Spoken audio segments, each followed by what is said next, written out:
leave your bag in here last meeting? It's not mine. Oh, okay, it's just sitting there. That is not mine. Looking. Oh, There's another plug, you need 2 more plugs? I do. Oh, there you go. Yeah, because there has to be more on this speaker anyway. Over here. Okay. Like that. And this.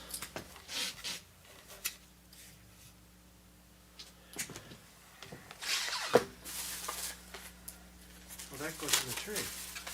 Well, it's going to now. Shouldn't burn anything underneath there. Yeah. I had one of those growing up. Well, yeah, that's the. Aha! So we got this one over there. This works.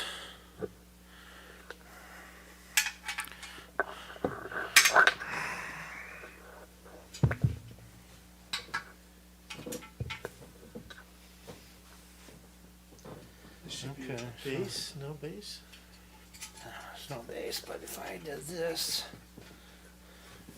and then did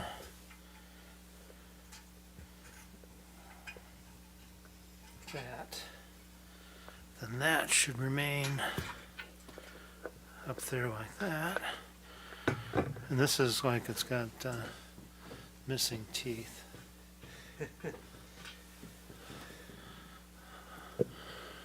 So, am I missing another? No, I think you got them all. Oh, there is one missing right there and one missing here. Well, that's all right. That's all right. We won't. Yes, turn it. There you go. We won't worry about that. So that will be illuminated. So that'll be a good thing. Next thing is going to be get this thing. I don't think I need the battery, but with it.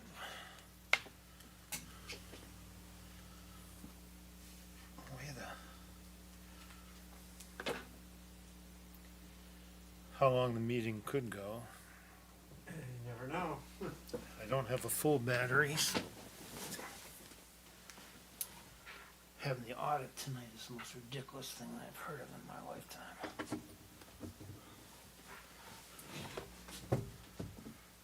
Ridiculous. Why is the audit ridiculous? Well, it's not just on the day. Oh, the day of, like, couple days before Christmas? Yes. We're having an audit, yes. That's why I kinda thought there was a special meeting. I thought that was a special meeting, was the audit. No, it was gonna be a special meeting for the roads, Oh, okay. but I put the kibosh to that. Very good. I did not need it. Sam, I am.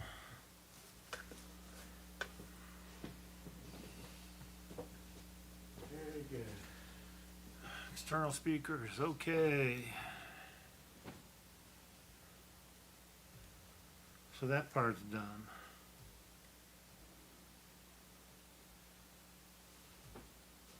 Oh, I talked to Mr.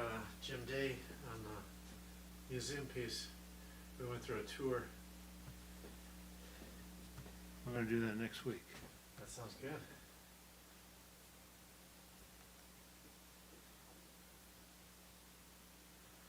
Okay, we got that. That's not. This is what I wanted, I thought. No, that isn't. Get out of there, kiddo. Next week will work. Well, there's. 'Cause I don't know at your house, but right before Christmas at ours, there's always. There's rushing around, there's different things that gotta get. And then,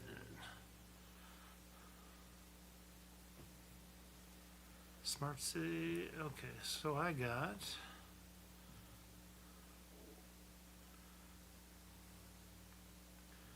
So if I download that photo, it'll be waiting for You me. should have it down there waiting for you, yes.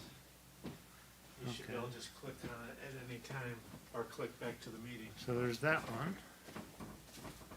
Then there is that one. Those came out nice. And then there is this one.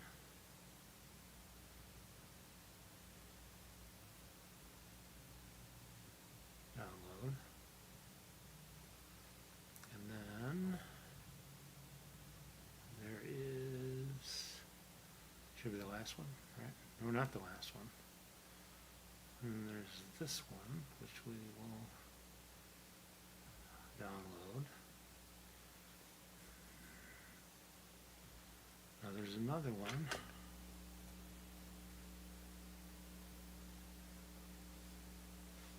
And I gotta get, come on, where you at?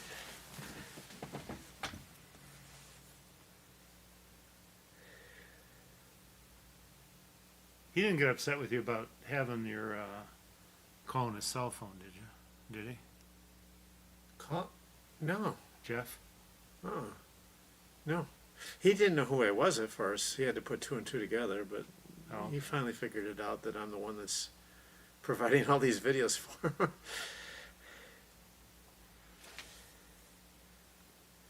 Okay, so who is this lady's name?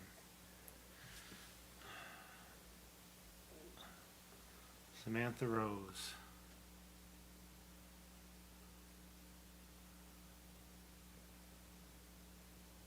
Somebody did a lot of driving around if they actually judged these things, because otherwise you'd miss somebody.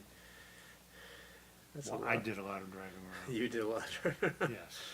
We were supposed to do it a different way, but I did a lot of driving around. Okay, so if I close that, no.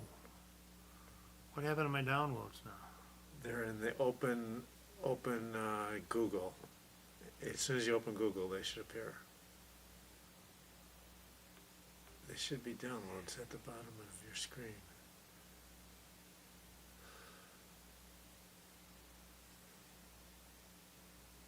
Did they all disappear? When I close the Google. You don't want to close it, you want to shrink it. The minus sign, rather than the X. But if I close that, and I go to, You could go to downloads. They should be in your download folder. where would my download folder be? Control panel, no, it'd be recent items. See, that's what I ended up doing, this PC, Yeah, this PC and downloads. downloads. There they are. So you could have that behind you. Like, no, like just leave it up there and then put the zoom in front of it. And then shrink the zoom. And then you can click on those. You don't want to close the zoom because you'll disconnect the signal. You just want to shrink it. You gotta know the difference between shrinking and closing. Okay, did he send a link today? I got it from the website. This time the website had a blue link, so it worked. When it's a black link, it don't work.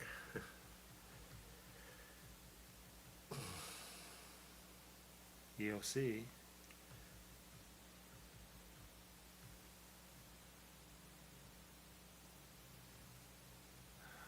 Is it a full moon?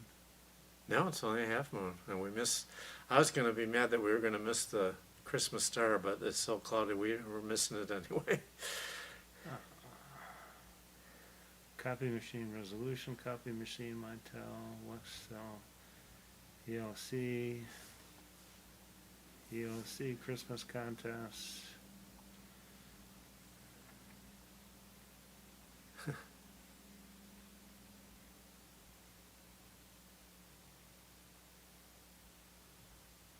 Well, you get a lot of mail. That's just this week, isn't it? Yeah, this is just one of my pages. Okay, so that's not working. So let's go to, Go to the city site. It's right there. That's how I got on.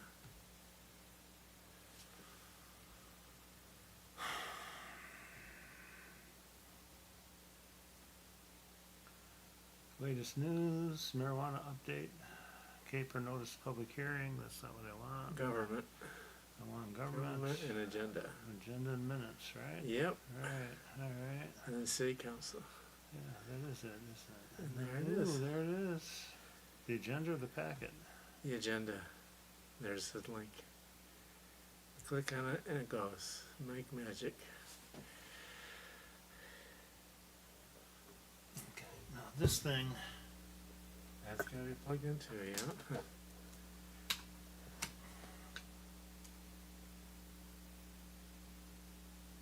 no, that's not me. Oh, it is me, but it's not me. Now you'll be on the right screen when it finally starts working. Somehow you gotta open. It's, there it is. You have to somehow, yeah, that one. And then you can click on it. I don't know why it does it every single time it wants to download it. Connecting the base unit. Ready to share. And then you push it. And it turns red. See, so I saw that it had turned red, but I thought that it was at It's the wrong. supposed to pop up on the right one. I don't think the right one's on. I got it on. It's not. I saw a little red button on there, a little Asleep. red light. It turns itself off when it doesn't see anything.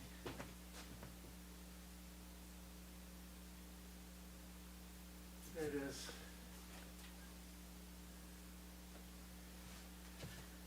Okay, so I'm gonna close that. I got the City of Lincoln Park, which I'm gonna close. Yep. And I got the Zoom meeting, which if I Shrink. shrink, Now can you get back easy? that's gonna be probably here. Yes. So you can get it back. Yeah, that's now. But if you accidentally close it, you're going to hang up. That's now. Okay, so I have the awards Okay. for the thing. I have one of them, so I'm gonna put that on display right here, so you'll be able to get a shot of that too. Okay. I think you will anyway. I think you can. I think you can. I think you can. I think you can. Woo, woo, woo. I can get pretty close. You got the tree. Yeah, I The got the tree tree. looks like it. I can get closer on the tree. Oh, that's pretty. Now, why is the bottom part not lighting up? Good question. That is so weird. It's like this whole part is dark, but the light That's probably because the light is in a corner somehow. is.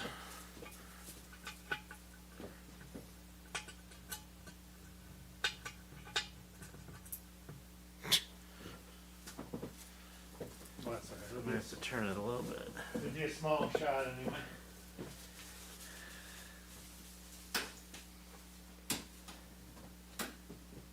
There we go. I'll just get a shot of it glowing. We need to have Ed work the lights. Well, you gotta get here. Ah, Marine's scaring me. Alright. Gonna get your war. I have to notice for the signpost. Forward your shot. Okay.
should be doing, but I'm not going to.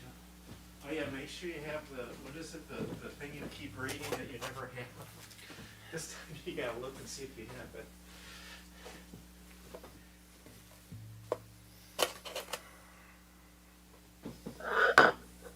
That's, should be heavy enough to stop it from sliding.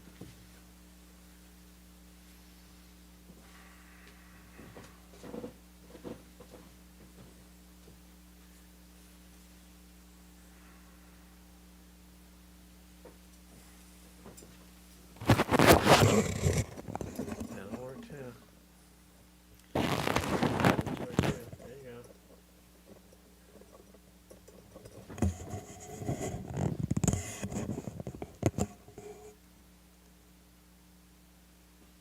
Oh, I guess how close I can get that. Personalization.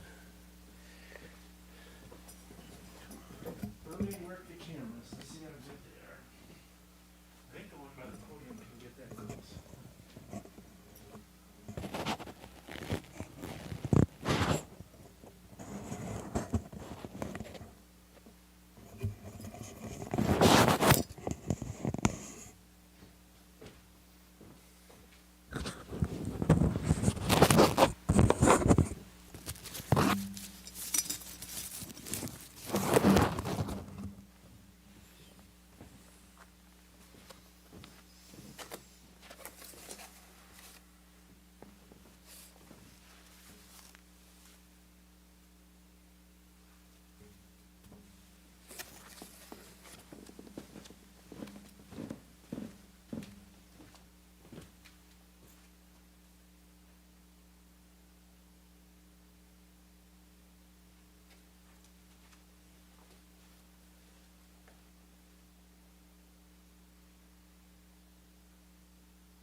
Hey, Michael. Okay.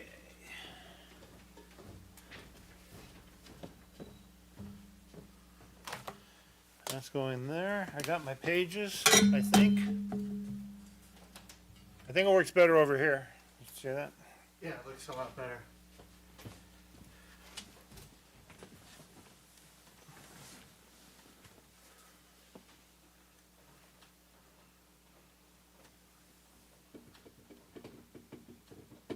Figure out what was causing that. Probably me. No, it's like a loose connection somewhere on this facility.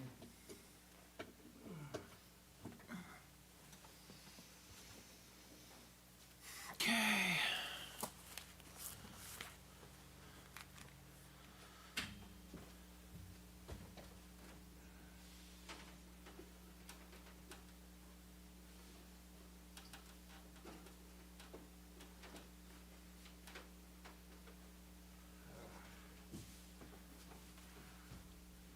You know, last time we were doing this, I was getting loud bings whenever somebody would join.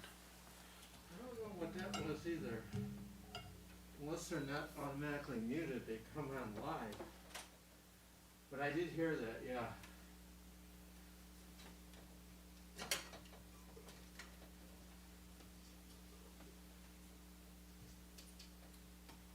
Making it easy. I want to let you know, in case I forget between now and then, the next council meeting, I may not be there. I'm having surgery and I don't have a definitive date yet. But the couple of them they gave me, one of them is right that day, so. Well, then odds are So the odds are I won't be here, but just in case, that you're not gonna. if I don't show, you'll know that's the reason. Well, that's all right. I mean, that's. I think we'll go with that excuse. That'll be fine. Connection with base unit lost. Did you shut that off? Yeah, you gotta turn it back on again. You know, I can't be doing this all night long, man. You know that. No, you can't.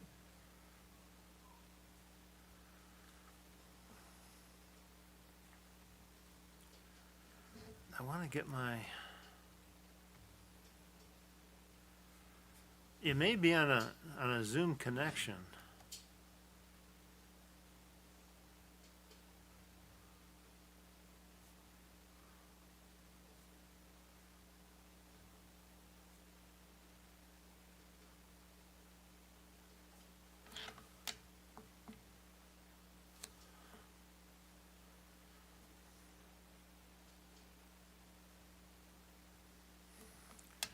Ready to share.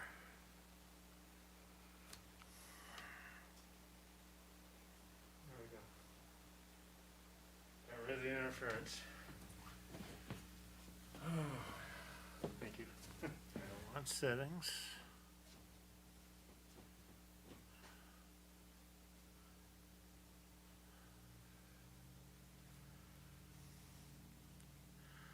I think James would have to. Yeah, he has to start the meeting. He has to start the meeting, but I think he also has to do the. Oh, try clicking on one of those, make sure it works. Google add-on? No, the download. Make sure you can fill the whole screen with it.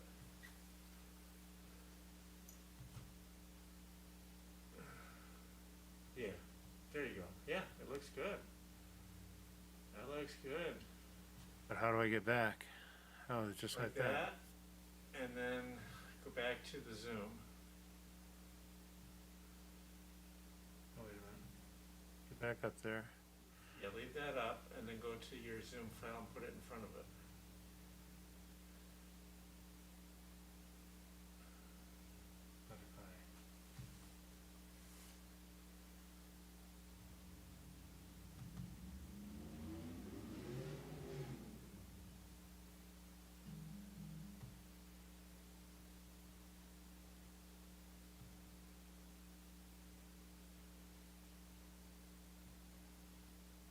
The white folder, I think.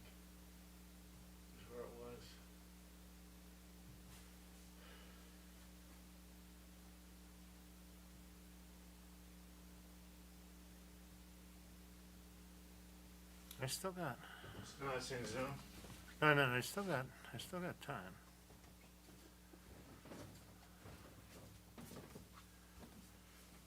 It should be right there. Well,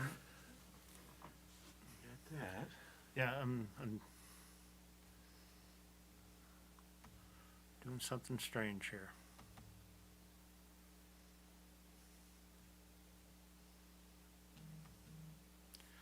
Okay, so I got that. Somewhere on the bottom should be your other meeting. There it is. Why is that there, though? That doesn't look like the right link. So frustrating. Yeah, I'm good. It really is. It was something I did. I wouldn't worry about it. Okay, Okay, but if I go down here yeah. and then click on that, I can then go boom. And I go boom, boom, Yes. boom, and boom. Mm-hmm. So I don't have to, You don't have to play with it as much. yeah, I can go down there. Because it's already there. Yep. Okay. So that's sort of a good thing. Yes, it is. Got the tree, we got the ornament. I got my, now where are my notes? That's what the one thing you always never have when it starts is your note. Well, you know, what, last time it wasn't my fault. It really did wasn't. give them to you? Cause Carrie was off and Jessica does it a little bit differently. Oh, okay. With, if you leave me to my own devices, I'm fucked, so. Phone, this, my notes, I have this. Got a mask, which I'll get rid of. We got a tree. Yep. I'll make sure Mike is working. Yep, I'm gonna get my snow globe out. So we're gonna have a Lincoln Park Christmas.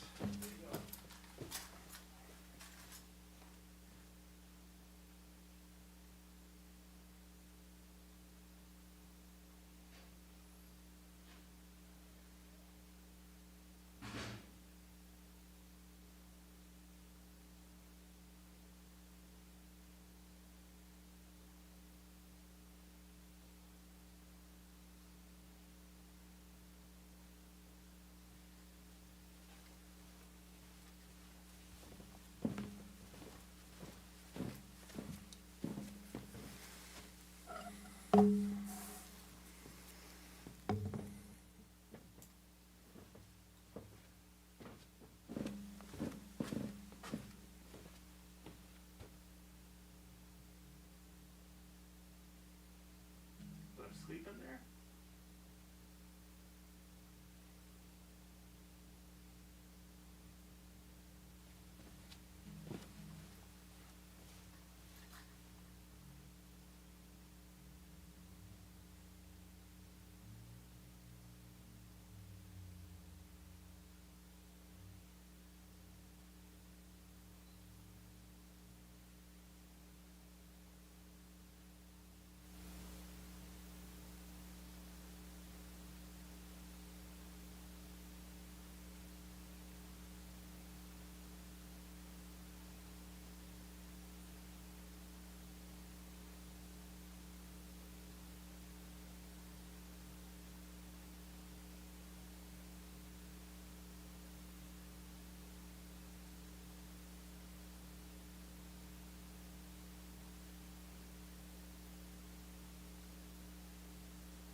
Somebody let it.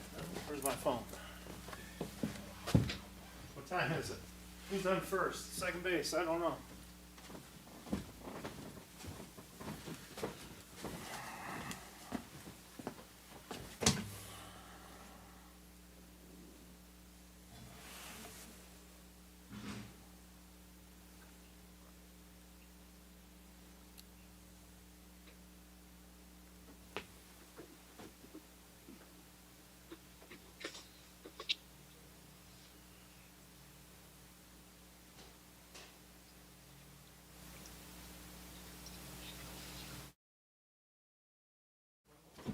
Hi.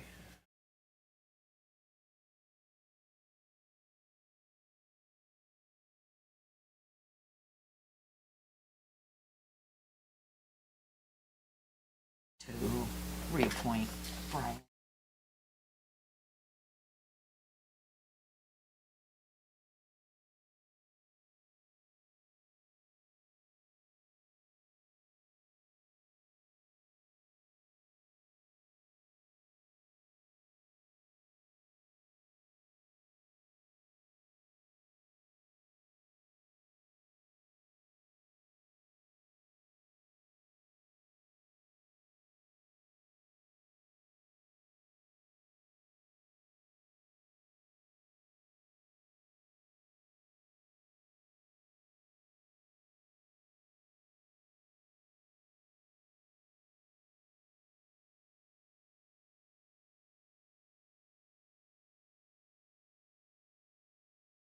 Go get him.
We can't hear you, Gary.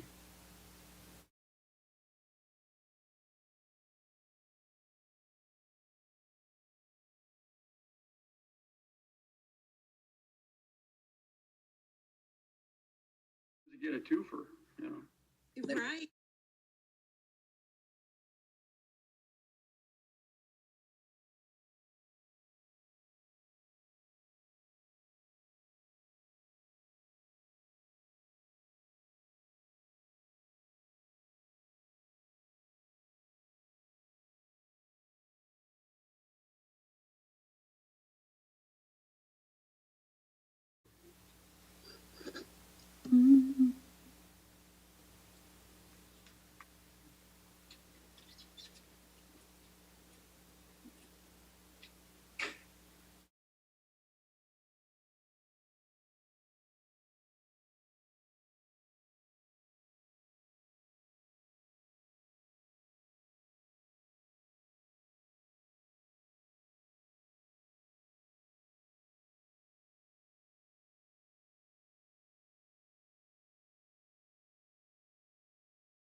Hello, just checking my audio here. Can someone hear me? Thank you. You're good. Gotcha. I'll go back to mute.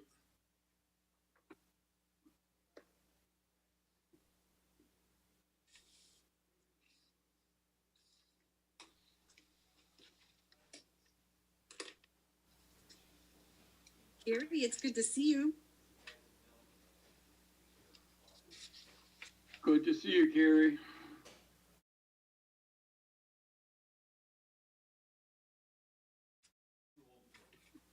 You and not your demographic either. Is Zabalinski here? I bought him a coffee. He is. I tell him Merry Christmas. The last time I buy him coffee this year.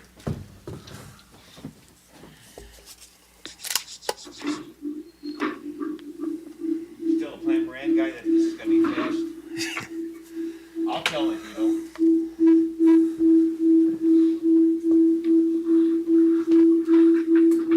What is that?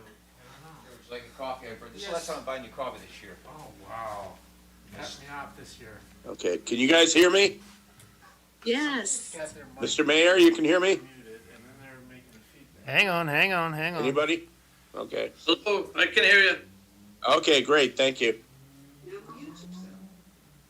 I can hear you, just couldn't hear me at that particular time. You can All right. at least send a, Major Myers, good to see you. got 5 minutes. Well, And thank you for the invitation. well, that's all right. We'll get started then. It'll be probably about 10 minutes after we get started that you'll be on. Maybe a little bit less than that, Imagine that? give or take. But you're early, so that's a good thing. Thank you. All right, and it looks like we got a quorum too, so that's a good thing. Start early. No, Mayor. Justin, how are you? You. Good, nice 5-minute presentation. Is that what I'm hearing? Oh, yeah. James told me at least an hour, but I said, you know what, for the mayor, I'll keep it down to at least 5 or under 5 if possible. All right. If he does that, we'll use him next year. We're anticipating, oh no, I'm not even going to say technical difficulties, because then I say that, and then everything will shut down on us. I was hoping for a nice long discussion on that position, but, I'll sacrifice for the good of the order. No, it's going to be riveting. Oh, it's all right. There's a lot of work went into that, so I don't want to downplay its importance at all, so. Right. So what time, oh, we still got 5 minutes, good. Okay, and then I will be right back.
Have a fracture, a compound fracture in my spine. Goodness gracious. That's something, just from when I fell, and then I fell again here, I don't know, a week ago, whatever, but at least I know what it is. I'll get to her house and sign her up. Now when I hurt so bad, I know why. Donna, forgive I'm this. going to a specialist, another specialist, next goodness. Monday. So we'll see. Donna, forgive this, but Ed wants to know where you fell. I think he wants to help you out. Unfortunately, I fell in my own house. Oh, Does she have homeowners? okay. I got too much of a deductible. I'm not claiming nothing. Yeah, there you go. I understand that completely. Okay, we have a couple minutes.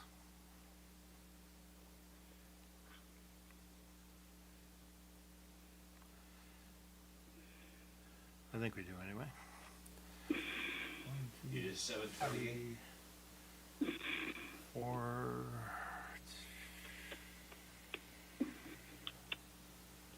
I think the gang's all here except for Maureen. I'm sure she'll be coming on soon. I saw on Facebook she's happy she's got 2 shoes on. Yeah. That was earlier. You never know what's. All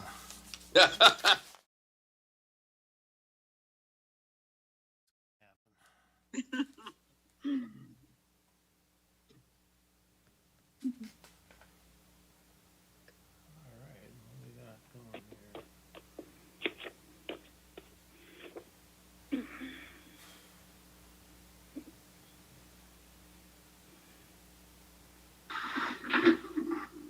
Play my tie while you're waiting.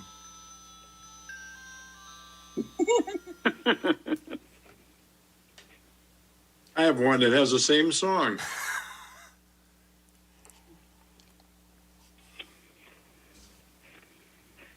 It's a good song. Okay, we have that. I think I have everything that I need. All right. Don, are we ready to go? It looks 7:30, Mayor. like we are. It is 7:30. We'll call the December 21st meeting of the Lincoln Park Mayor and City Council to order. If everyone would please rise for the Pledge of Allegiance, which will then be immediately followed by the invocation by Reverend Gary Shipling of the Blessed Hope Church. I pledge allegiance to the flag of the United States of America and to the republic for which it stands, one nation under God, indivisible, with liberty and justice for all.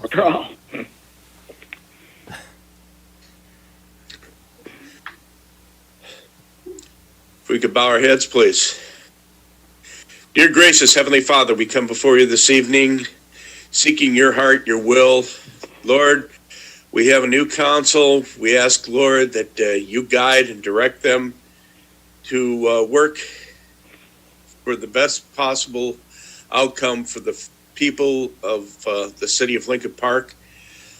Lord, we want to pray for people that have had problems in recent months. We have a lot of owners of businesses that are having problems. Lord, we pray for those who had contracted the COVID virus, and Lord, we most of all want to pray for those who have had family members that have passed due to this virus. Lord, be with these families, guide them, give them your love, and Lord, let them know that they are not alone in their grief. Lord, we also want to pray for Donna. Lord, we heard that she had some problems with a fracture in her back. Lord, allow her to heal, give her comfort, allow her to make wise decisions in moving around. Lord, we pray for our first responders, lift them up, guard and protect them. Also, all of our military forces, especially those who are overseas and away from their families at this time of year. It's tough. And Lord, give them comfort in knowing that they are loved, they are cared for in all they do. And we pray this all in Jesus' name. Amen. Amen. Amen. All right, thank you, Reverend. We appreciate that greatly. As we talk about the end of the year, I just want to pass what before the Reverend leaves us, the amount of people that he has helped through the Blessed Hope over the past years, and especially since this COVID situation has helped. He has done a fantastic job for us. So, thank you, Reverend. And now we'll go on to roll call, please. Merry Christmas to all of you. Thank you. You too. Merry Christmas. You and Crystal both. Thank you. Thank you. We could have roll call, please.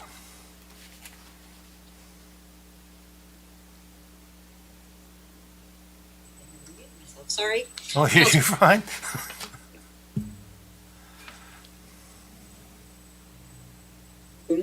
Roll call.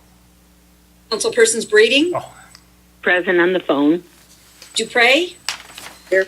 Higgins, Here. Ross, Here. Salcido, Present. Tobin, and Mayor Carnes. Here. Maureen was muted. I don't know. Did you get her as attending? I'm here. Oh, there she is. Got her. I'm here. Okay.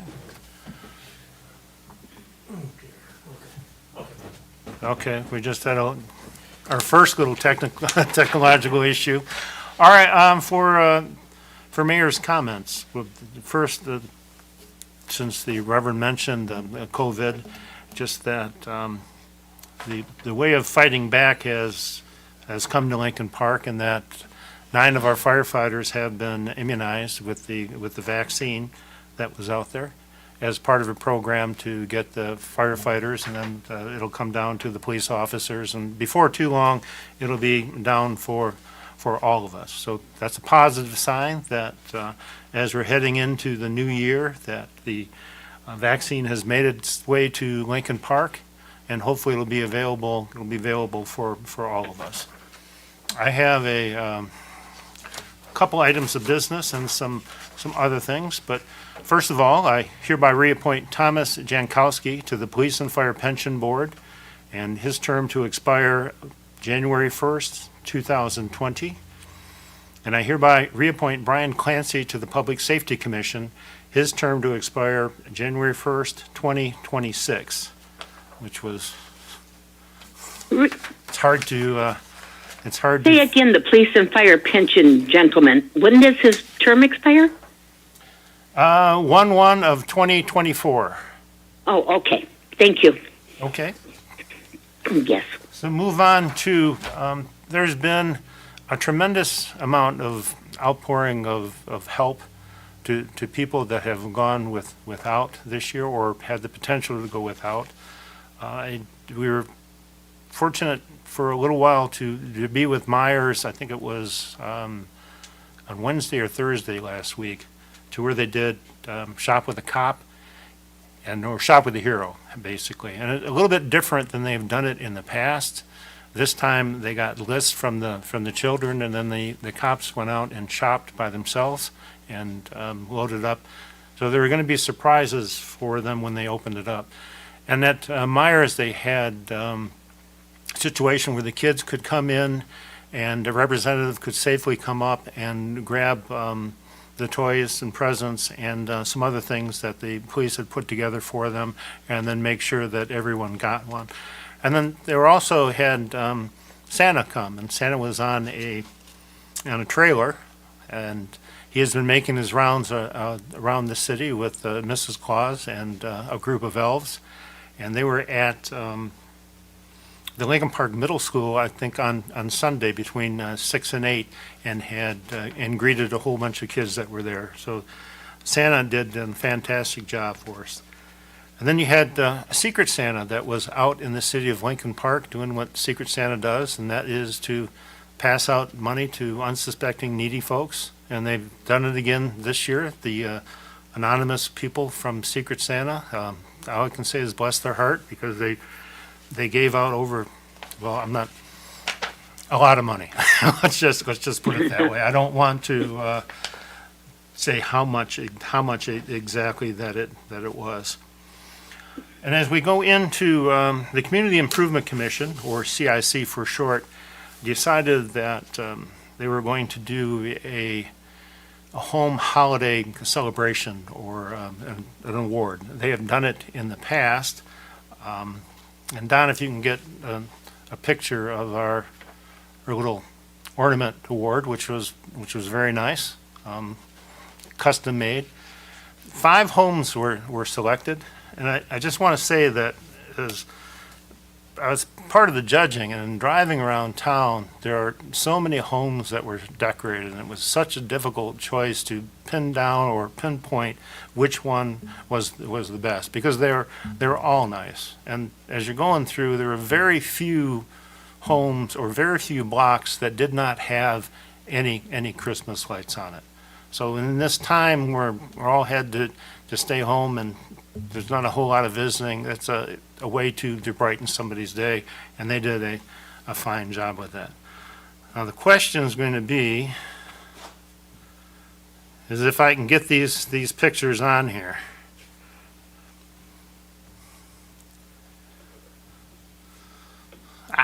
Get back there.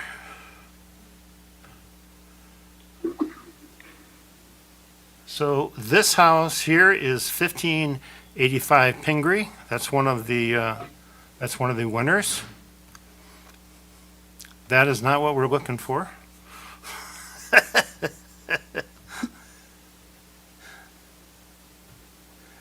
We'll go this way. This is 1524 Champagne. This is 1422 Winchester. This is 996 Highland. And then lastly, this is 355 Shore Drive.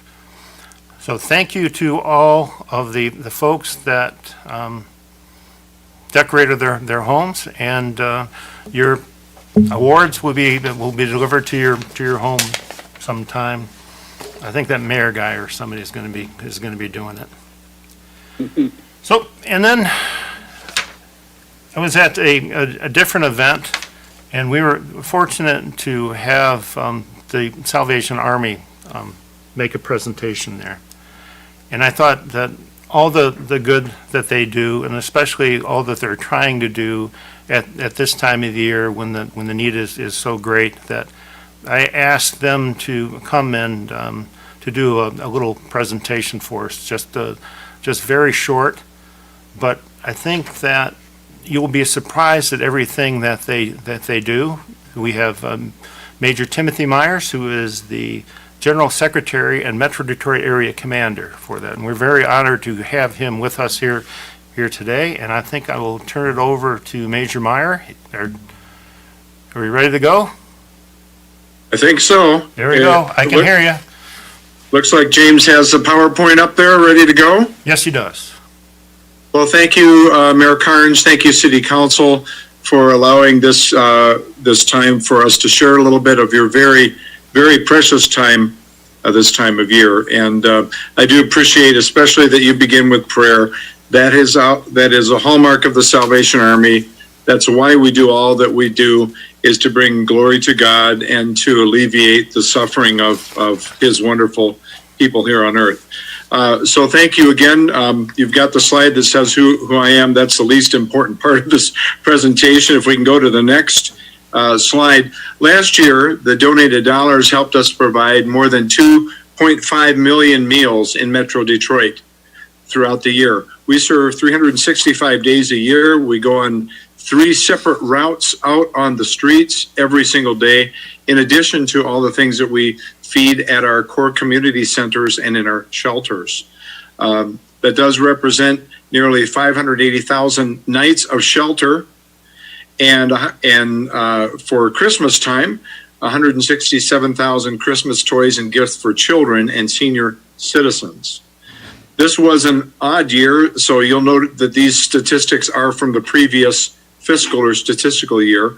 But in fiscal year 19, more than 2,300 opportunities for children to visit our Echo Grove Camp and Conference Center, which is nearby in Leonard, Michigan. And we have a legal aid clinic, absolutely free to those who need it, and we resolve nearly 1,800 legal issues through that legal aid clinic. That has become increasingly important now with COVID and with people who not only cannot access the court, but have an additional technological hurdle to bear. So those are just some of the things that the dollars that are given locally do to help local citizens. If we could go to the next slide, we have just a brief video here.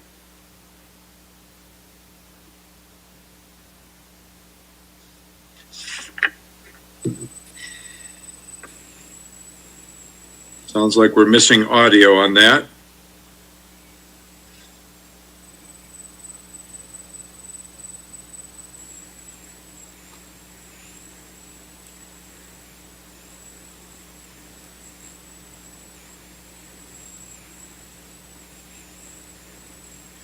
It's just talking about how the normal services that we provide have just increased during the COVID crisis, and how the Salvation Army is there not just for physical needs, but for emotional and spiritual needs as well. And that there are people who've never had to ask for help who now are receiving help. There's a brief shot of our national commander who came to Detroit to help.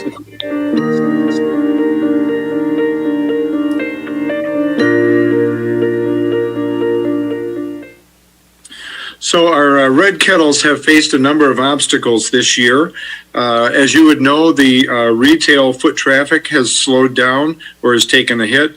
People prefer to have contactless pickup, those who do go to stores, and so that means they're not passing the Red Kettle. COVID-19 has brought with it lots of fear of cash. ATM and cash use is down. There's a coin shortage. I'm reminded of every time I go to the grocery store, they're asking for coins. COVID-19 has produced furloughs and layoffs and overall insecurity.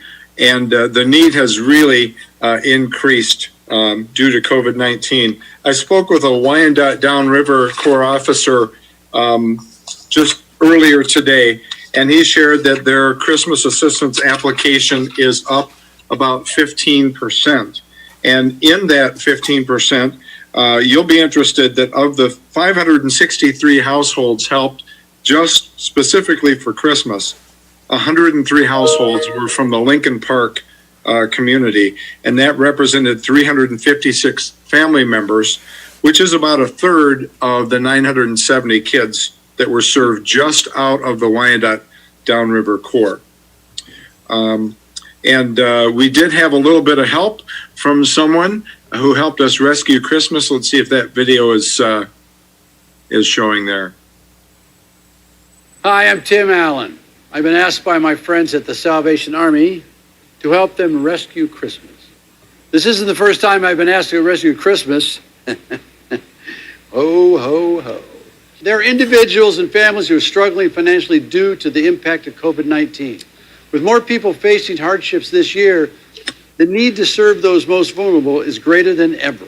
This includes helping place presents under the Christmas tree, putting food on the table, paying some bills, and providing shelter for those without a home. Listen, if you need help, reach out. If you're in a position to give, please give generously. Donate it at salmish.org. Every donation helps for those in need. So please, give today if you can and help rescue Christmas. So we appreciate his help. A well-known celebrity also in town, especially in times maybe when the Lions aren't doing so good. We hearken back to days when there are some wonderful things that took place. And Herman Moore stepped up this year and really helped us out as our Christmas chairperson for the whole year. And then last weekend, he had a $84,000 challenge. And it was interesting. Of course, he was number 84, and multiples of that brought in different things. But an $8,400 donation bought for someone a throwback jersey signed by him. And we also had matching funds, so we were so pleased to get that. And then just after his emphasis ended, someone gave an entire $84,000, and we were just blown away with that. The next slide, please. And I'm almost done here. So this year, in addition to all the things that we have done, we have introduced virtual red kettles. We were down almost 40% on volunteers, and some stores just had difficulty saying yes to us having the buckets outside. And so we have this year a virtual red kettle option, so people can go to registertoring.com. They can volunteer to ring the bell, or they can adopt their own red kettle and do peer-to-peer fundraising. We also have contactless giving at every kettle spot. We gave PPE and specially trained our bell ringers, and have lots of digital giving options like text gift to 24365. And so the last thing I want to mention is that we are currently in a matching situation with what is called the Consortium of Hope. And that is that everything starting December 17th through New Year's Eve, up to $425,000 will be doubled, dollar for dollar. And so that is just wonderful. We've got a group of businesses, and I know that there's one that works especially with the Wyandotte Downriver Corps. They just finished last Saturday. If you put a $20 bill in the bucket, someone would match it with 4 more, so that $20 became $100, and that is a local person there. So we appreciate that so much.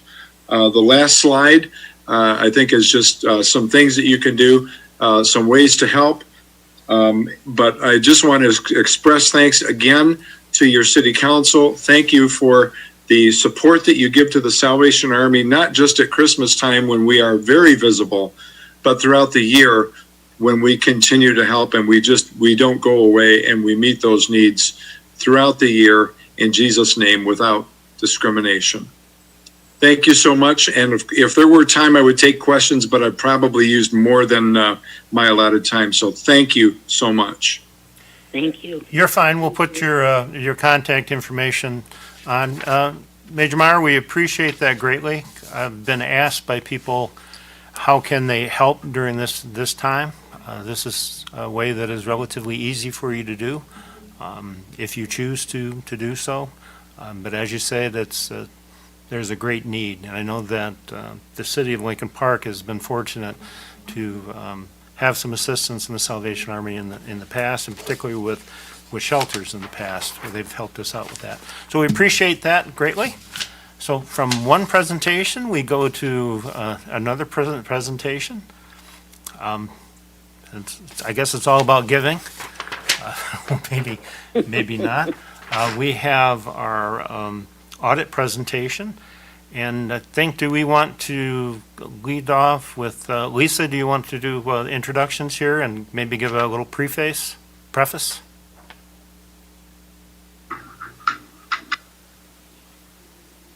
You're muted. Sorry about that. That's all right. Tonight, Justin and Kristen from Plant Moran will be presenting. I don't see, James is not on here, is he, Justin? No. So they've worked with us for several years now, so they have a slide presentation to go through the audit with you. Luckily, the year did end up a little bit better than we were originally thinking. When COVID first hit, we knew we were going to take some hits. Luckily, things turned out to be a little bit better, and going forward, of course, we'll have to continue to be very prudent in our spending going forward, because you still don't know the final outcome, how long this is going to go on. But Justin has the slides to go ahead and present. So I'm not sure if Kristen's going to open up first. This audit presentation is a little bit different than previous years, so it's new to all of us. Okay, Kristen, do you want to say a few words, or? Yeah, Okay. Thank you very much, Mayor. Thank you, Lisa. First of all, I'd really like to thank Lisa and all of her assistants and James as well. We had to perform all of our audit procedures remotely this year, so there was a lot of additional advanced preparation, being able to be available for questions and phone calls, and standing meetings and scanning all the information that we needed. Auditing standards didn't change, so we still needed the same types of rigorous information to be able to provide an opinion. So really appreciate their cooperation with all of that and hope that we'll be able to be live next year. So, but thank you very much for helping us manage through that. As Lisa mentioned, there was a use of fund balance this year. We'll have some graph presentations that will really demonstrate that. And I think it really goes to show that over the past several years, the city was able to add to the general fund balance. And when you get upon times like these, it's really important to be able to have those reserves set aside that you're able to weather times like this. And so you'll see there's a couple of revenue sources like fines and fees that are down, and some of the building permits that were down this year. And without those reserves that you would have built up, you could have been in real trouble. So it's very good that you had those built up. I'm very pleased to be able to report that you have a clean audit opinion. So that's the highest form of assurance that we can provide. So it's a very good report card that you have. You'll also notice as we go through the slides, we want to spend a little bit of time talking about the Water and Sewer Fund. The Water and Sewer Fund did have a pretty significant loss this year. And there are some significant improvements that need to be made to maintain the system. So there needs to be some proactive attention. I know you're already embarking on looking at the rates. We've helped with the rate study, so just to keep an eye on that and keep going on that. The pension systems also are something that continue to be a challenge. The city has been making their actuarial required recommended contributions, and even putting additional contributions in set aside for MERS.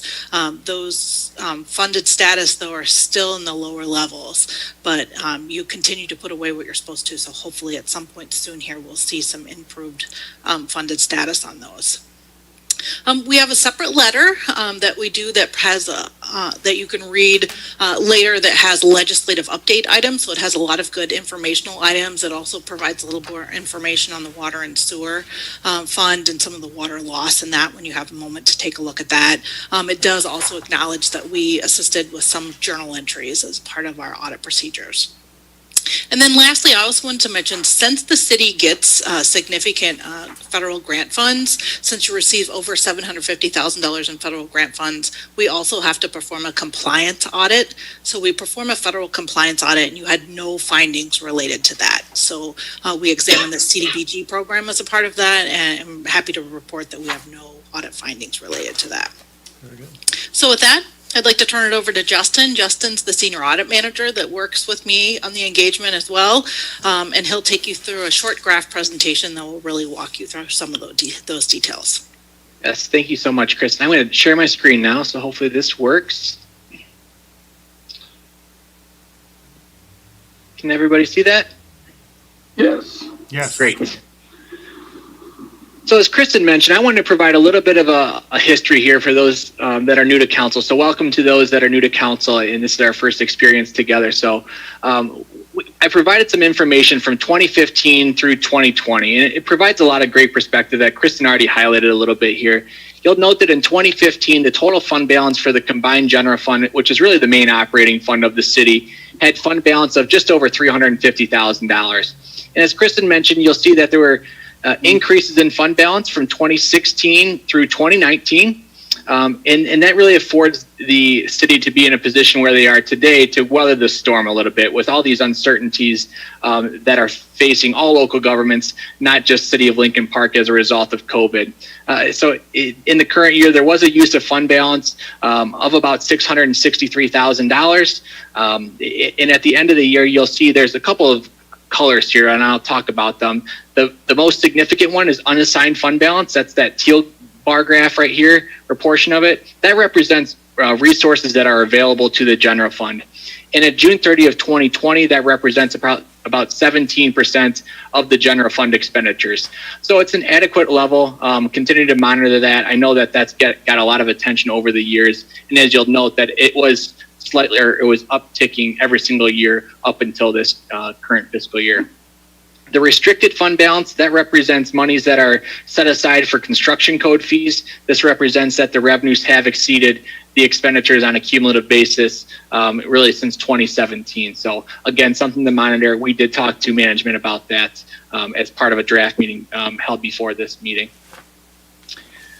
Switching gears, this is the general fund revenues. You'll note that since 2016 overall, the revenue's been relatively consistent, ranging from $22.5 million up to 24.4. And there's a handful of non-recurring items that can fluctuate these revenue sources in a given year. I want to highlight a couple of them that have some volatility and did impact the 2020 fiscal year. You'll note here the fines and forfeitures, which is really just distributions from the court, that decreased by approximately $800,000 just due to less revenue coming in during the fourth quarter of 2020. Similarly, there's other, like the building department, that would also been impacted due to less building permits and other sorts of permitting during that fourth quarter. So very consistent results, not just for City of Lincoln Park, but across all of your neighboring communities. I do want to highlight that property taxes, which is the city's largest revenue source, did increase by about $400,000 or 3.9% due to increases in taxable value. So that's great news. That was offset a little bit in addition to the fines and forfeitures and the charges for services in the intergovernmental line item as well. There's two significant components that are reported there. You have state shared revenue, and then you also have distributions from the state's local community stabilization authority. In total, those decreased by about $400,000 of the $500,000 decrease. For the state shared revenue, this was a bit of an unknown, especially as the pandemic started, just to kind of identify what was going to happen with this revenue source, which is which is related to sales and use tax that's collected and distributed to the local units. To date, that hasn't been as low as anticipated, or what was first anticipated, but again, that'll be something to continue to monitor into 2021 and for the foreseeable future. And then the local community stabilization authority, again, this is just something that's distributed by this authority from the state, and that was again lower than in previous years, but that's consistent with the rest of the local governments in Michigan. From an expenditure standpoint, again, a significant amount of consistency from 2017 to 2020. You'll note that in total, the total expenditures for the general fund increased by about $300,000. The cost structure really didn't change much during 2020. The only significant increase was a result of some changes in retiree health care, which started in the fourth quarter of 2019. So a full year of those changes are reported here, and that increased by about $900,000 from 2019 and into 2020. But overall, no significant changes to the rest of the general fund's cost structure. This graph really serves two purposes. This has some information about the MERS pension contribution and the MERS funding, and then the public safety contribution and the public safety funding. I'll start by talking about MERS here. And you'll note since 2018, the contributions have increased from about $2.6 million to $3.3 million. And that's strategic in an effort to increase the funding percentage. You'll note that while the contributions have increased, the funding percentage has remained relatively stable. Again, I always want to note that this is highly dependent on the market conditions. So this is reported, the MERS is reported as of December 31st. That's how MERS is, that's their year end. And this is, and it is reported within the city's financial statements as of June 30. But that can really be a volatile number. If you think about what the market did between December 31st of 2019 and then March 31st when the pandemic hit, the number of assets and the investments in the market significantly decreased. So again, it's something it's a number to continue to monitor and put forth the annual required contribution as the city's doing. But again, that funding percentage can be skewed, even though you'd think that with continued contributions in excess of what the ARC is, that funding percentage would go up. So continue to monitor that and put forth the money as you guys have budgeted in the past. From a public safety, you'll note that the contributions have ranged from about $6 million up to $7 million. And this is really paying dividends. You'll see that since 2017, the funding percentage has gone up from 26.9% to 33.5%. That's outstanding. I would say if you continue this, you're going to get to a spot where the city's in a much better position. But again, continue to put forth that effort in budgeting those additional costs.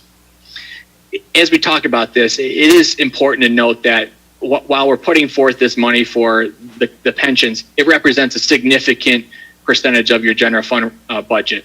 You'll note here that there was $9.3 million of contributions, and that's about 40% of the city's general fund expenditures, which were about $23 million in 2020. So it's great that these percentages are going up, but it's also, I just want to make everyone aware that it continues to be a significant portion of the general fund operating budget. So we commend, as Lisa mentioned, that prudent spending will be important going forward, just to continue to address the normal services of the city and these legacy costs. And then shifting gears to the water and sewer fund, there's three line graphs here. This turquoise line is operating revenue. I'll call it the red one, is the operating expenses. And then we have operating expenses excluding depreciation, which depreciation is a non-cash item.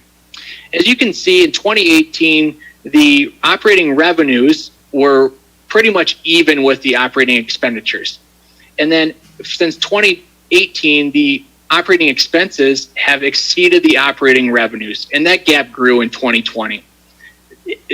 Conceptually, it's not sustainable from a water and sewer fund to have operating expenses exceeding your operating revenues for many reasons. But as Kristen mentioned, we have worked with the city over the last several months in helping with a water and sewer rate study. We had a presentation within the last month regarding those charges. So I know that the city is putting forth the effort to address this. And I think they have a plan in place to really address this. So happy to discuss this in more detail with anyone who would like to discuss that. And then just kind of a little bit of a different perspective from a balance sheet standpoint, we look at the assets that are set aside. And this is as of a snapshot in time. So this is as of June 30 of 2020. You'll see working capital, which working capital really just represents the city, the water and sewer system's ability to pay for your current liabilities. So fortunately, your current assets do exceed your current liabilities by about $1.7 million. One of the challenges with that is that you'll see that this receivables number is a significant component of that. And due to the city's operating cycle, that receivable is always going to be there because you're sending bills out every quarter for the majority of your citizens. So at June 30th, the total cash in the water and sewer fund was $635,000. Which presents a challenge if there are certain emergencies.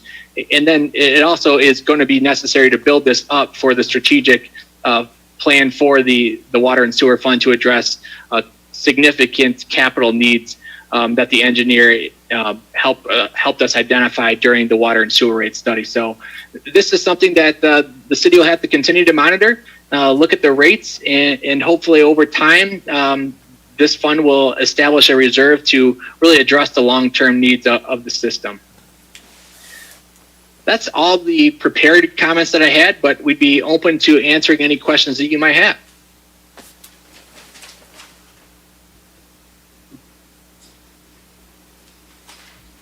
Through the chair, Your Honor, if anyone... Well, thank you, Justin. Go ahead, sir. Hey, just, you didn't mention, great presentation, by the way, it didn't take a lot of reading, but the brownfield tax capture, about $50,000 that the county owes, does that go to a certain fund, or is that money hard to get? Well, we have had this in the past, and so we want to just put this back on everyone's radar. This would be captures that the city of Lincoln Park did pay for on behalf of the county, that captures that could have been reported within the brownfield fund. So it would really just benefit the brownfield. And these are these are monies that were paid for by the city's general fund on behalf of that these are distributions to developers. So we would encourage that the treasurer, whoever's working with the county to work on recapturing these monies. Again, this is something that we've discussed in the past, and I just didn't want the city to lose track of these monies. Probably something that Lisa and the treasurer can help work through. And we'd be happy to help with that, how to really address that in the future as well. Thank you. Okay. Anyone else at this time?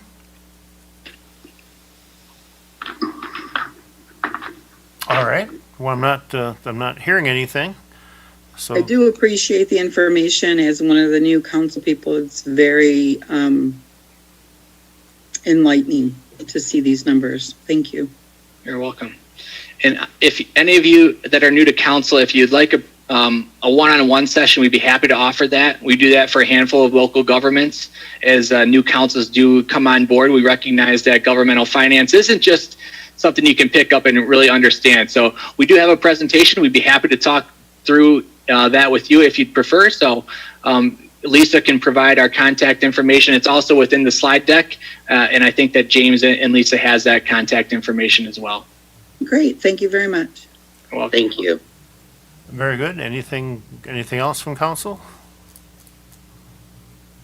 All right.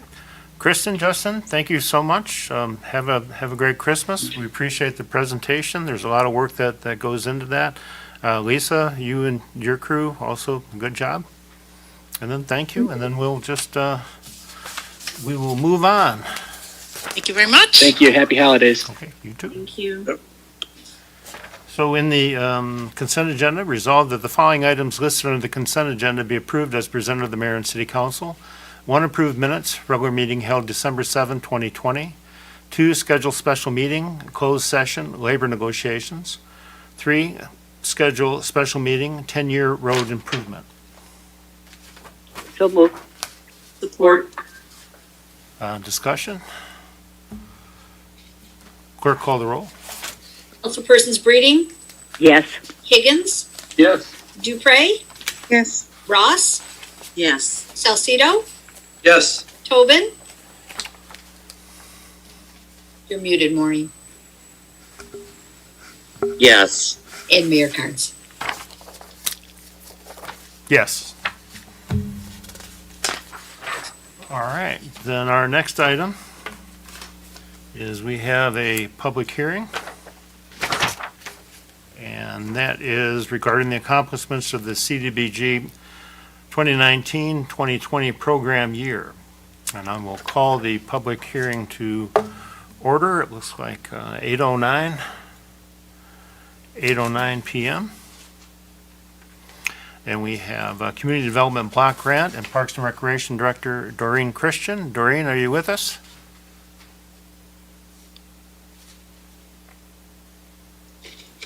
I see her.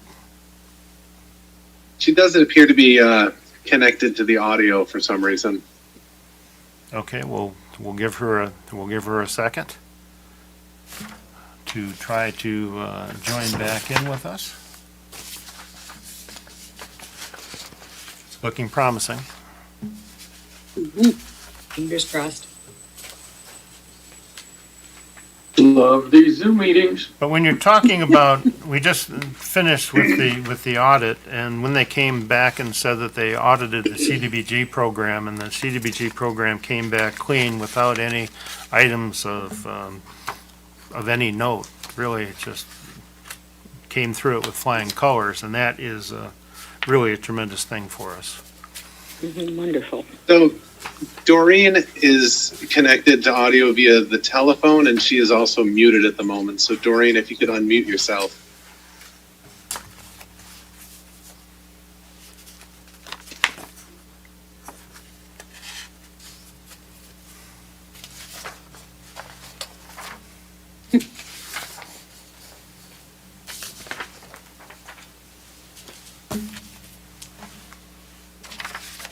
Doreen, if you are hearing this, you need to unmute. Finally. There you Hello, go. can you hear me? Yep, we were Yes, at, sorry about that. no, that's all right. We are at we've called the public hearing to order, and we're at the point where we're entering into discussion, and you've already been introduced, so feel free. Okay. The purpose of this public hearing is to report on the CDBG activity for fiscal year 2019-2020. All the activity is reported in depth in the Consolidated Annual Performance and Evaluation Report, which is located on the city website. It will be at the city clerk's office, the library, the community center, and in my office when we open up our building. The CDBG funding is allocated to the city by HUD. We in turn have a public hearing to gather funding requests from public service agencies and department heads. The Community Improvement Commission goes over all the requests and give their recommendations to mayor and council, who then vote on the use of funding, and an annual action plan is developed and sent into HUD for approval. The annual action plan is the template on how the money will be spent for the year. During the 2019-2020 program year, $666,697 was spent on eligible city CDBG activities. This funding came from prior year unexpended funds, current funding, and revolving loan income received from the repayment of the residential rehab loan. The expenditures are far lower than the norm due to COVID and everything shutting down. We did not meet our 1.5% timeliness, but HUD has taken COVID into consideration. $117,842 was spent on public service activities. Of that amount, the city utilized $50,963 for community policing and crime awareness programs. In housing improvements, we spent $184,916 from revolving loan funds and prior year's funding, which was utilized for residential rehabilitation loans and to pay the rehab clerk's salaries. 7 houses were completed. 7 more projects are in various stages. All residential rehab loans are eligible for up to $20,000 per household. $28,887 was expended to replace 4 sewer leaks. This program helps qualified low-income households. $84,743 of housing stock improvement funds was utilized to renovate a city-owned home to sell to a low to moderate income family. That's 2 years in a row that we have renovated and sold a house to a deserving family that could not have met the income qualifications. $81,893 was expended on streets and utilities work. This is down about $300,000 from last year. The sanitary sewer lining project was completed, and work on Lafayette intersections of Paris, Monty, and College, which also replaced the street and the catch basins, were worked on. The majority of the money came out of the budget for this fiscal year we're in now, when we got opened back up from COVID. The contractors really went to work and will be better off next year.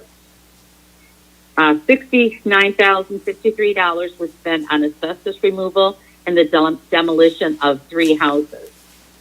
Lastly, $101,944 was spent on administration and planning activities to operate the CDBG program through Community Planning and Development Office. All the activities, improvements, and the availability of accessible housing and services for low to moderate income improvements improve the affordability of housing and services or enhance the sustainability of our neighborhoods, which is one of the national objectives we have to meet.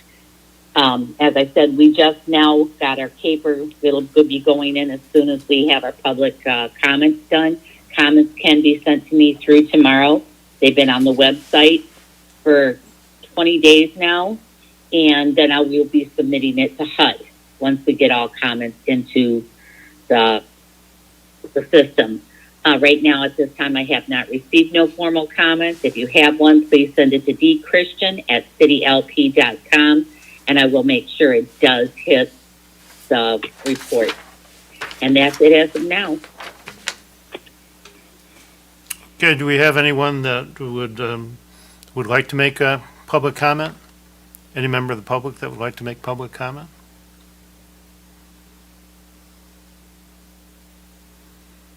Okay. Then at this point, we'll adjourn the public hearing at Excellent job. at 8:17 Absolutely. p.m. and we will reconvene the regular meeting and jump into our first action item, which has a cover letter from John Kazoo, Director, Department of Public Services, authorization for execution of change order number 1 And it's, in background, this bid was awarded by mayor and council on September 8, 2020 for rear yard restoration for the areas that were disturbed by sanitary sewer point repairs. When this was originally bid out, there were 35 yards to be repaired. After it was bid out, we had an additional 16 point repairs to complete. So, be resolved that the mayor and city council hereby approve the DPS director to authorize and execute change order number 1 to Dan Kays Incorporated for a total contract cost not to exceed $57,918 to come from account number 592-527-818000 Sewer Department Contractual Services. So move. Support with a question. Okay, go ahead, sir. What was the original cost? The contract was awarded at $33,600. And it's an additional $24,258. Okay, thank you. Any other Chair? further discussion? Yes. Yes, Your Honor. If I could ask Mr. Kazoo, if 22 yards have already been completed, have there been any complaints?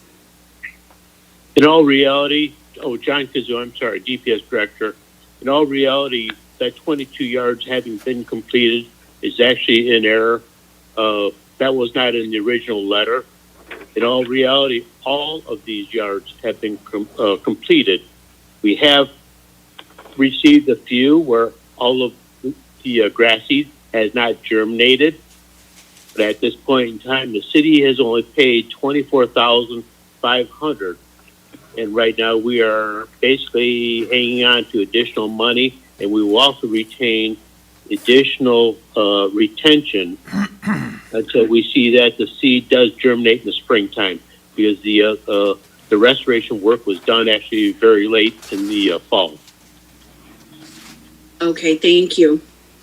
To the chair, please. Yes, ma'am, go ahead.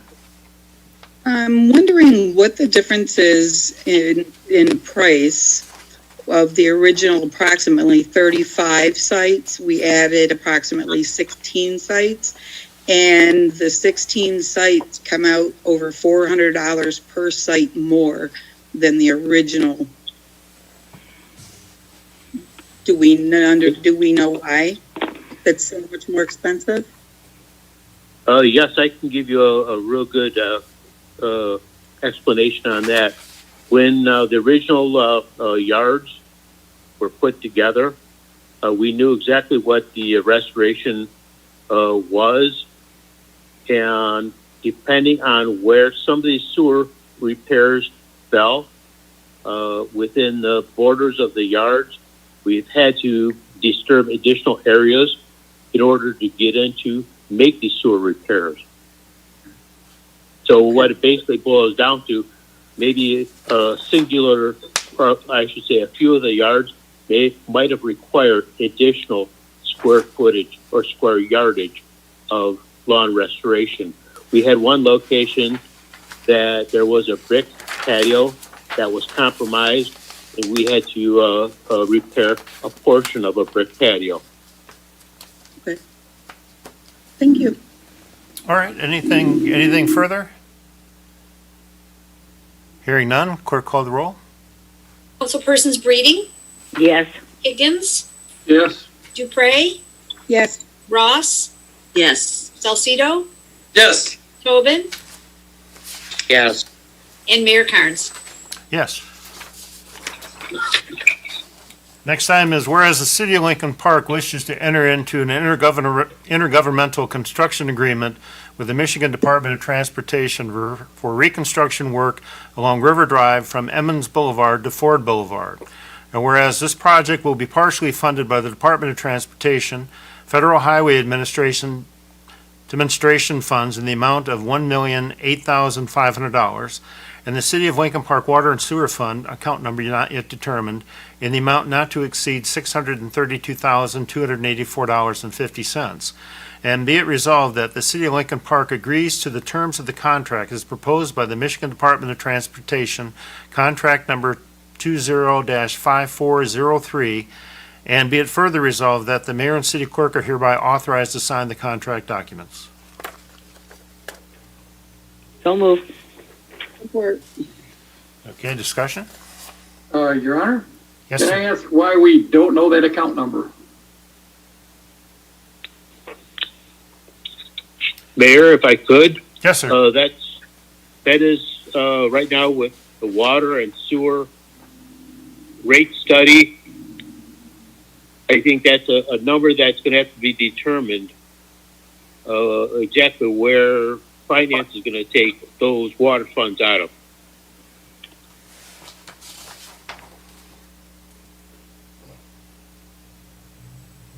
And at the time of the writing, I didn't have an account number available to myself. Will it be possible you may need to use more than one account? I would have to yield that to the finance director. Okay, Mr. Kazoo, then when can we expect to have the number? Will we have it at the first meeting in January? Can you give us an update on that? I think that I probably could. Okay, so we'll expect an update on the first meeting in January about what the account number is going to be. Does Councilman Higgins, are you all set? Yeah, that satisfies me. Okay. Is there further discussion? Yes, go ahead. Your Honor, I'd like to know when this project is supposed to start.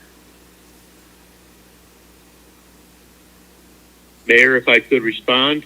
Mr. Kazoo, yes, do we have a timeline? This is being implemented by the state of Michigan. I would suspect shortly after the frost laws are removed. So I would expect they probably late April, maybe early May. But again, this is a contract being administered by the Michigan Department of Transportation. Okay, thank you. Mr. Kazoo, this project's been in planning for over a year though, correct? This isn't, Approximately 2.5 years. yeah, it's been working on it for a period of time, so it's nice to see that it's coming this spring. Further, And just for your information, yes, sir. this project was supposed to have started this past 4th of July and have been completed by middle of October. But the federal government did not release the funds to MDOT, which then backed up the bid process to where we're at now. Yeah, it's been an interesting year. Stuff happens, but we'll be glad to see it coming in the spring. Further discussion? Clerk, call the roll, please. I'm sorry, I missed the supporter on this. I think it was Councilman Higgins. I think it I was believe so. Okay. All right. Councilpersons Breeding, Yes. Higgins, Yes. Dupre, Yes. Ross, Yes. Salcido, Yes. Tobin, Yes. and Mayor Carnes. Yes. Okay, the next item has a cover letter from John Kazoo, Director of Department of Public Services, and it's authorization to approve Wayne County permit application. And Wayne County Department of Public Services requires communities that have utilities in the county right of way apply for an annual permit to make emergency repairs in the county right of way. When emergency repair is needed, the city is still required to contact the county and provide notice that an emergency repair is needed and the nature of the work. This annual permit for emergency utility work only and does not cover any other projects that would require a separate individual application. So here we go. Whereas the city of Lincoln Park, hereinafter the community, periodically applies to the County of Wayne Department of Public Services Engineering Division Permit Office, hereinafter the county, for permits to be conducted, emergency repairs and annual maintenance work, and for other purposes on local and county roads located entirely within the boundaries of the community, as needed from time to time to maintain the roads in a condition reasonable, safe, and convenient for public travel. Whereas pursuant to Act 51 of 1951, being MCL 2473651 et sequer, the county permits and regulates such activities noted above and related temporary road closures. Now therefore be it resolved, in consideration of the county granting such permit, hereinafter called the permit, The county agrees and resolves that any work performed for the community by a contractor or subcontractor will be solely at the contractor for the community and not as a contractor or agent of the county. Any claims by any contractor or subcontractor will be the sole responsibility of the community. The county shall not be subject to any obligations or liabilities by vendors or contractors of the community or their subcontractors. The community shall take no unlawful action or conduct which arises either directly or indirectly out of its obligations, responsibilities, and duties under the permit, which results in claims being asserted against or judgment being imposed against the county and all officers, agents, employees thereof pursuant to a maintenance contract. In the event that the same occurs for the purpose of the permit, it will be considered a breach of the permit, thereby giving the county a right to seek and obtain any necessary relief of remedy, including but not way of limitation, a judgment for money damages. With respect to any activities authorized by permit, when the community requires insurance on its own or its contractor's behalf, it shall also require that such policy include as named, insure the county of Wayne and all officers, agents, and employees thereof. The incorporation by the county of this resolution as part of the permit does not prevent the county from requiring additional performance security or insurance before issuance of a permit. The resolution stipulates that the requesting community shall, at no expense to Wayne County, provide the necessary police supervision, establish detours, and post all necessary signs and other traffic control devices in accordance with the Michigan Manual of Uniform Traffic Control Devices. This resolution stipulates that the requesting community shall assume full responsibility for the cost of repairing damage done to the county road during the period of road closure or partial closure. The resolution shall continue in force from the date of execution until canceled by the community or the county with no less than 30 days prior written notice to the other party. It will not be canceled or otherwise terminated by the community with regards to any permit which has already been issued or activity which has already been undertaken. The community stipulates that it agrees to the terms of the County of Wayne permit at the time a permit is signed by the community authorized representatives. Be it further resolved that the following individuals are authorized in their official capacity as the community authorized representative to sign and so bind the community to the provisions of any and all permits applied for to the County of Wayne, Department of Public Services, Engineering Division, Permit Office for necessary permits from time to time to work within the county right-of-way or local roads on behalf of the community. And that would be John Kazoo, Director of Public Services. And I hereby certify that the foregoing is true and correct copy of a resolution signed by the City Council, Lincoln Park, Council of Wayne, Michigan on December 21, 2020. So moved. Support. Discussion? Clerk, call the roll. Councilpersons Breeding, Yes. Higgins, Yes. Dupre, Yes. Ross, Yes. Salcido, Yes. Tobin, Yes. Mayor Carts. Yes. Next item has a cover letter from Lisa Griggs, our Director of Finance Operations. And in background, the city currently has leases for copy machines in the clerk's office, city management, and Department of Public Services that have expired. These machines are key to the operation of each department, also serve as scanners and fax machines. The state of Michigan, through the My Deal program, has bid pricing for copy machines in place. We're asking that the mayor and city council waive the bidding process and allow the state to staff and to utilize the state bid through Applied Imaging. The state bid pricing for the lease of the 3 copy machines for Applied Imaging will be $496.50 base monthly fee and a rate of, seeing if those items are in there. They're not. Okay. And a separated rate of 0.005 cents for black estimated ink at $759.53 per month. Pricing includes all ink supplies as well as covered services on the machine. The lease will be for a term of 48 months. At the end of the lease, the city has the option to buy the 3 leases out for $1 each. So, resolved, or whereas the city's current leases for the 3 copy machines has expired. Whereas the city has reviewed options for new leases of copy machines and feels that utilizing the state bidding process through My Deal will provide the most efficient and cost-effective means for the replacement process. Now therefore be it resolved that the mayor and city council waive the city's bid requirements and authorize the Director of Finance and Operations to utilize the state of Michigan's bidding process to lease new copy machines for the clerk's office, city management, and Department of Public Service through Applied Imaging. The monthly base price for the 3 machines will be $496.50. Funds to be taken from lease expense account number 101-111-946000, comma, 101-172-946000, and 101-445-946000. I'll move. Okay, we have discussion? Through the chair, Your Honor, just Yes, sir, go ahead.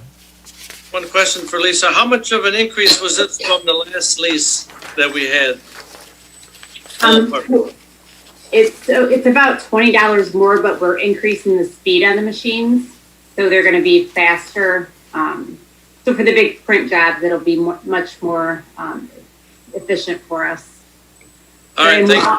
And we're also adding color to the DPS machine. Currently, they only have black and white. All right, thank you. Good job. To Okay. the chair, please. Yes, ma'am, go ahead. And I believe we confirmed these are going to be new machines, correct? So when we choose to buy them or not, they'll only be 3 years old, correct? That is correct. Thank you. Okay. Do we have further discussion? Hearing none, then clerk call the roll, please. Councilpersons Breeding, Yes. Higgins, Yes. Dupre, Yeah. Ross, Yes. Salcido, Yes. Tobin, Yes. and Mayor Carnes. Yes. Lastly, resolve that the accounts and claims payable for those items greater than $25,000 be approved as follows. Brico Excavating Incorporated, FDCVT Water Main Installation, $144,593.02. Downriver Utility Wastewater Authority, December 2020 excess flow charges, October 2020 sewage/user fees, $233,651.49. DTE Energy, November 2020 electric, gas, and streetlights, $73,280.75. GV Cement Contracting, 2020 concrete reconstruction program, $425,520.60. GFL Environmental USA Incorporated, November 2020 DPS dumpsters, and December 2020 residential curbside and recycling, $198,054.81. Great Lakes Water Authority, October 2020 billing for water, $194,123.26. Hennessy Engineers Incorporated, site plan review, rate study, Act 51 reporting, DPS emergency wall repair, retention basin concrete repairs, 2020 SRF program, CDBG intersection program, 2020 concrete reconstruction, 2020 utility pavement replacement program, $60,140.32. McKenna Associates, November 2020 Building Department Services Permits, $31,368. Plant Moran Audit Services for fiscal year 2019-2020, $28,000. City of Riverview, October 2020 Dumping Service, $30,937.48. Wolverine Truck Sales, 2021 Freightliner Plow/Spreader, $150,494. I'll move. Support. Okay, discussion? Clerk call the roll then. Councilpersons Breeding, Yes. Higgins, Yes. Dupre, Yes. Ross, Yes. Salcido, Yes. Tobin, Yes. and Mayor Carnes. Yes. We've reached the time for city manager's report. Ms. Grzan? Yes, thank you, Mayor. Good evening, everybody. So as you're probably aware, the state legislature wrapped up their 2019-2020 session last week. A couple things of note that I wanted to make sure everybody was aware of. Before they left town, they amended the Open Meetings Act again, allowing for no reason virtual meetings through March of next year. They also passed a continued moratorium on water shutoffs, which also runs through March. And then they agreed on a $465 million COVID relief package, which much of it is geared towards some business grants and also some funding to try and distribute vaccines. But those are all important things that you guys should be aware of as they come down. A couple other things: city buildings, as you're aware, are still closed to the public. We're going to keep that at least until January 4th. So we'll get through the holidays here and then reassess. We've done some things on the website here. The marijuana license applications are now available online. You can get them either by going to the city clerk's page or also on the homepage. It's right there. And then also today, the long-awaited publication of the tree map was completed. If you'll indulge me just a quick moment, I'll show you how to navigate to get there. So pretty simply, from our homepage, you can go to Departments, and then Department of Public Services, and then on the left here, in the navigation pane, you can find, it says Tree List. It'll take you right to the page where we've got the interactive map that shows all the current requests for either tree evaluation or a tree removal, tree trim. So if you think you're on the list, you can search your address.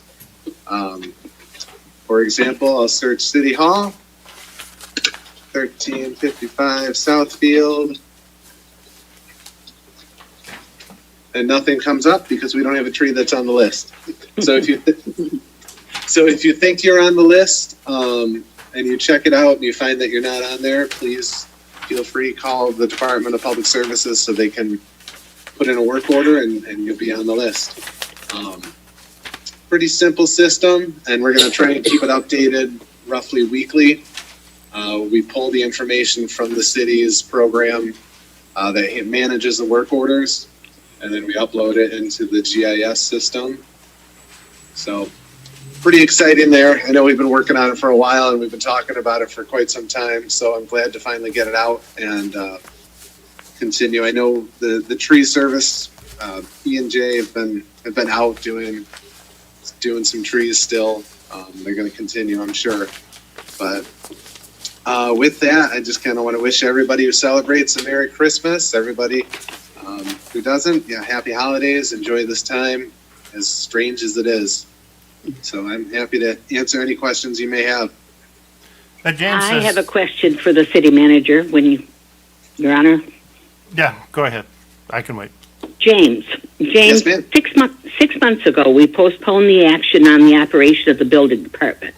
And at that time, we directed the HR department to establish an eligibility list for clerical employees. Do we have such a list? Have we created one?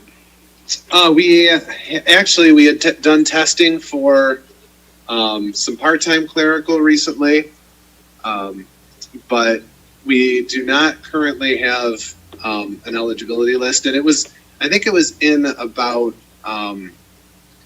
October we did the evaluation of the building department. I have a note on my calendar in February to make sure to bring it back. So we've still got a couple months on that. As we hit the new year, that's certainly going to be something we work on. Okay, well, with the retirement of our Parks and Recreation Department employee and the vacancy of the event coordinator, we need to fill these positions as soon as possible. I mean, these are both very active once we get going here and City Hall opens up or whatever, but those two positions need to be filled as soon as possible. Also,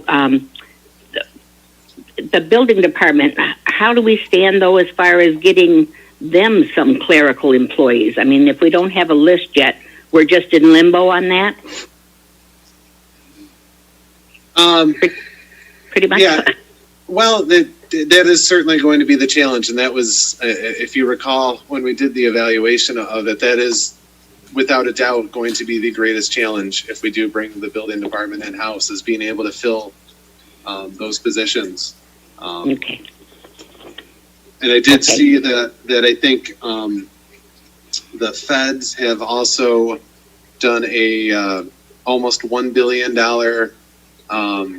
COVID relief package that includes, I think, an additional $300 a week in unemployment benefits.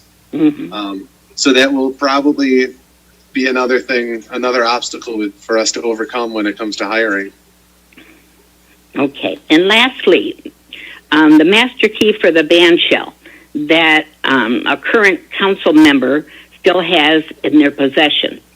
This is wrong. We've never had an elected official who had keys to any public building other than City Hall. This should have been taken care of prior to the inauguration, and I expect, I hope, and whoever wants to agree with me, I expect you to take care of this matter about this master key. There is no reason for someone to have a key to the offices there at the band shell if, in fact, they're not an employee of the band shell. So that's all that I have. Absolutely. Okay, James, quickly, when this COVID stopped and we went to electronic meetings, we suspended the department head reports. I think no one anticipated that we would be going 9 months without that. I suggest that we would start them again at the beginning with the first meeting of the year, if that can be arranged, and then everyone after that. With the ability to share screens and do the presentations, it shouldn't be any issue. But I think we need to get back to that. Yeah, Okay. absolutely. I think we've got to adjust to the fact that this is kind of the normal for right now still. Yeah, it may be for a couple months yet, but I think that we need to get them back on regular contact at the meetings, not just when they have their resolutions that come. All right, anything else? Through the chair, I have a couple things. Yes, sir, go ahead. Okay. My question about I was going to ask you about the Zoom meetings. The state said we can go on till March. Did they make it mandatory? They've stopped short of making it mandatory. Currently, you can't hold indoor gatherings.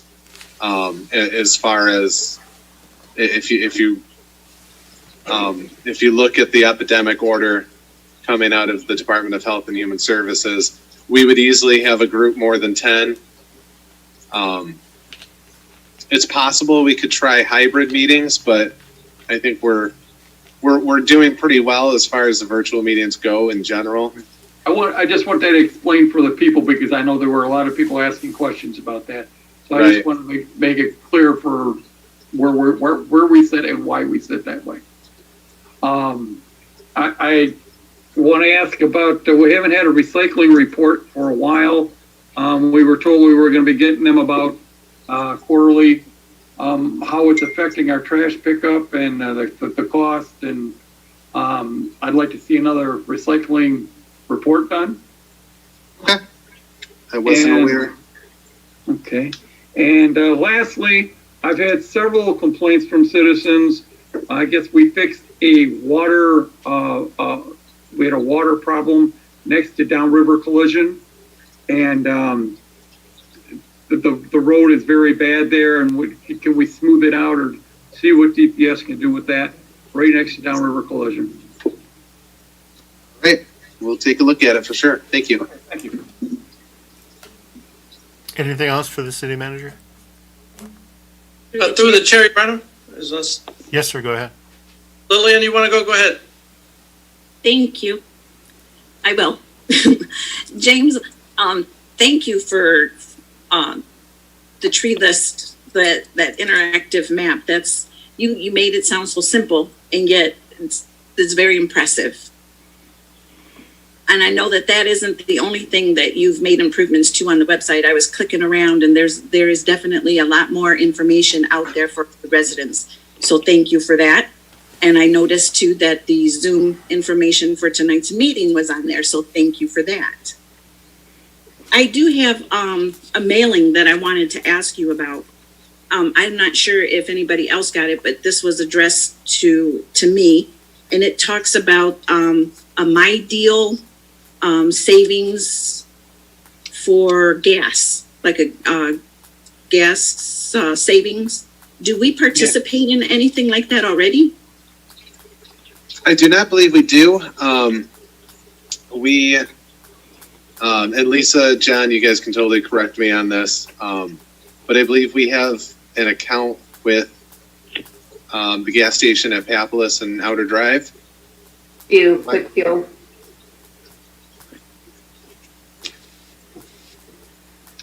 Okay, so you know what? I will save this and send and give this to you. Okay, sounds good. To consider if it, if it's this money. Absolutely. Yeah, Thank I you. haven't heard of that myself. Okay. That's all I have. Thank you. Alrighty. Councilman Salcido, did you have something? Yes, I just have a comment and a question. Actually, thanks for the tree list. I just added 3 trees to that list this morning at 9 o'clock. So I look forward to looking them up tomorrow.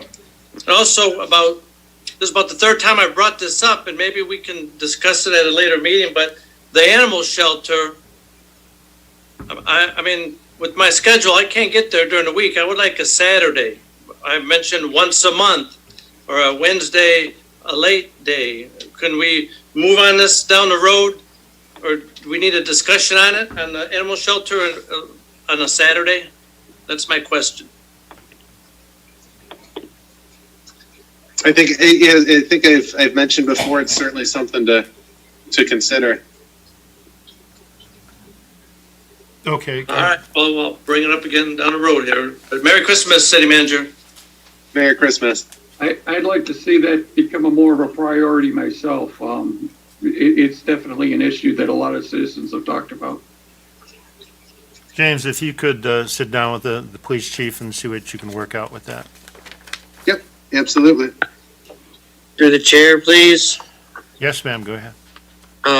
For James, I was wondering, I know I sent you an email about the boards and commissions needing updated and the website being updated. Also, if you go to the city calendar, there's no meetings or anything except for, like, there's 2 in February and there's 2 in January, 1 in February. So there's nothing on the website of anything upcoming on the calendar. And I think that needs to be addressed. It is in the works to be addressed, if I may. We require the department heads that oversee those commissions to send us the list of their upcoming meetings for the following year sometime in December so that we can get them posted. So we were working on that, and it will be updated soon. I would like to also see a Zoom link attached to that for anybody in the public that might want to join a meeting. Right now, there's no links. There's nothing other than saying, meet here. But now that we're meeting all virtually, we should give the option that people can come in and see the meeting if they want to. That's a suggestion I have. That's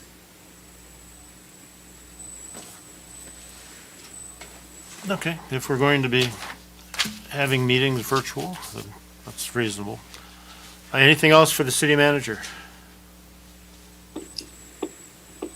Okay, James, thank you. We will now move on to citizen communications. If you would open up or unmute the citizen mics. And is there anyone that wishes to address mayor and council? Yes, go ahead. Give your name. And Hi, this is Sue Sucheta with the Downriver Sunday Times. I have a question for Councilwoman Breeding. Yes. well, this, How long are you going to continue to bully Maureen Tobin about petty things like keys? Excuse me. We're not. Excuse me. We are not getting into personal attacks here. We're not discussing that. If you have something to say about city events, then you can do so. You're out of order right now. Well, then can I make a statement that I think it's inappropriate and petty and bullying, and I think it should stop. I think it's very unprofessional. I hear it meeting after meeting, and I think it needs to stop. She needs to grow up and be a big girl. and stop being a bully. Sue, that's not appropriate right now. You cannot berate anyone it's not appropriate behavior. Oh, so it's okay for Breeding to berate Tobin at every meeting with some little petty stuff, but it's not okay for me to call her? I'm sorry, Sue, you've been muted. I cannot allow you to continue in that fashion. Is there anyone else that would like to address Mayor and Council?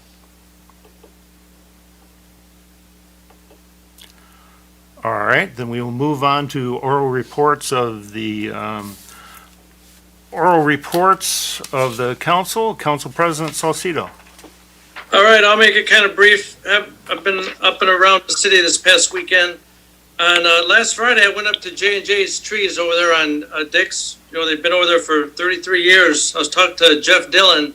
He told me that they sold 545 trees in the fastest time ever. There's times they've sold over 700 trees, but this was the fastest. Actually, I drove by there today, and it looks like he's packing up. He had a real good year. He wanted to thank the residents of Lincoln Park who purchased trees. He also mentioned people came from Groseal and other parts of downriver. So he wants to thank everybody once again, Jeff Dillon from JJ and Trees. Also, stopped in at Celebrity Silver.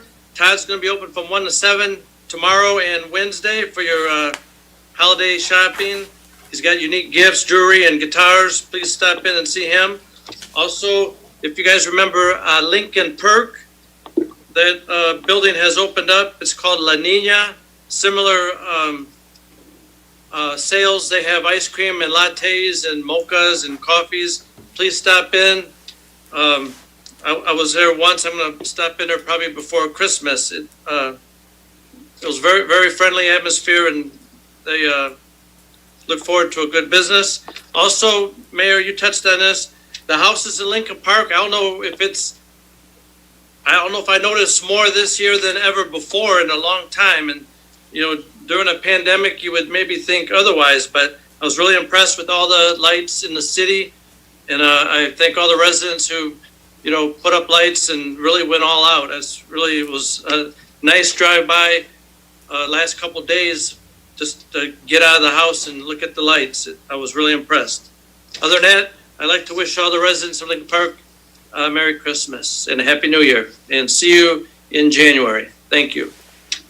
Thanks, sir. Councilwoman Breeding. I want to, first of all, congratulate the winners of the decorations. I haven't been able to drive myself at night, and I've missed it, but just the few times that I have been out at nighttime, the houses are just beautiful, and I really appreciate them bringing some little happiness to us. And other than that, I want to wish everyone a Merry Christmas and a Happy New Year to everyone. Stay safe, stay home if you can, and wear your mask. That's all I have. Thank you, ma'am. That's all. Councilman Higgins. Yes, I brought this up last week. I'd like to remind everybody again. All our local shops have been hurting, especially because of COVID, and getting them last minute Christmas shopping done. Celebrity Silver was already mentioned. Lincoln Town. There's several smoke shops, Calder's. Our local restaurants. There's a couple of them that give coupons, gift certificates. Buson's. There are a lot of people who could use some appliances for Christmas. Hot Wheels is out there. The new candy shop on 4th Street. What kid would not like to have some candy in their stocking? I'd want everybody to shop safely, but please shop locally. Our local stores need you. And I also want to say that Merry Christmas and the holiday lights, the CIC awards. I had the privilege of driving one of the members around and looking at the lights. And I believe more lights are up this year than ever before. And it is, some of them were absolutely gorgeous. Certainly just wonderful. I want to congratulate the city manager. That tree list on our city webpage, it's a long time in coming and something new, and wonderful job on that. Congratulations. Thank you very much for that. And lastly, again, Merry Christmas to all, and see you next year. Thank you, sir. Councilwoman Tobin.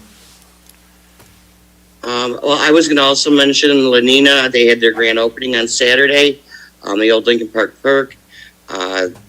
Besides just having the drinks, they have some foods. They have nachos and walking tacos and stuff like that. So please go in and visit them. Also, I went shopping at the candy shop for stocking stuffers, and I got some really good stuff. I think the stockings are going to be great this year. There's also the Coops, the athletic place store that sells the clothes on Southfields. If you're having trouble finding your hoodies and your sweats and that kind of stuff, please stop in there. He's a very nice gentleman. Lincoln Town, please visit all our shops. And I just want to wish everybody a Merry Christmas and a Happy New Year. That's it. Thank you. Thank you, ma'am. Councilwoman Ross. Thank you, Your Honor. I want to start off with some reminders. GFL observes Christmas Day as a holiday, as well as New Year's Day as a holiday. So I know that those fall on Fridays. So if your trash day is that happen to fall on those Fridays, it will be late. Also a reminder not to, I know that the happenings went out, so don't forget to look through the happenings because there's a lot of great information in there. We may not have classes right now, but there is still great information from DPS, from the fire department, from the treasurer. And again, I know we've touched on this, that our city manager and the city management has been making some improvements to the website. So please click around the website. There is a lot of good information in there, especially under the residents tab.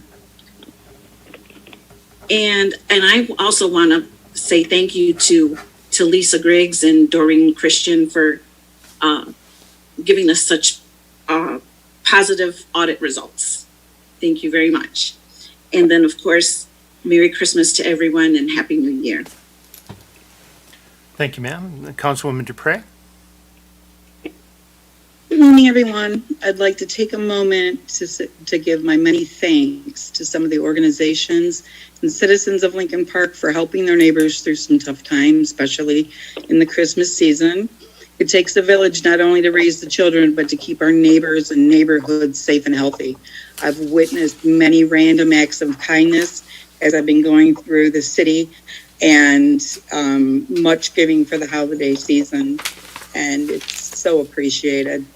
I'd like to wish everyone a joyous holiday season, and I'm looking forward to working in 2021 to bring us growth and success. God bless. Thank you, ma'am. 2021. Wow, what a deal. This past week, I was invited to go to the Riverview Land Preserve. Riverview Mayor Andrew Swift and the people that run the facility there drove me around to the top of where the trash is disposed, and then rolled down the windows, and you would not been able to tell that you were anywhere near where trash was being handled.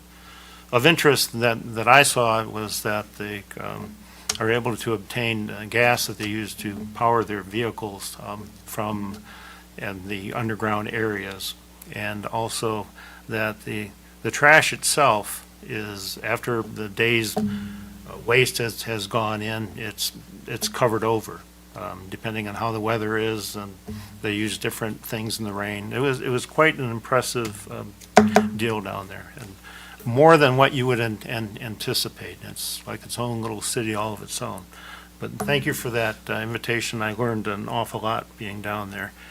In Lincoln Park, we were fortunate, and we were fortunate because of the employees that we have, and especially the year that has been.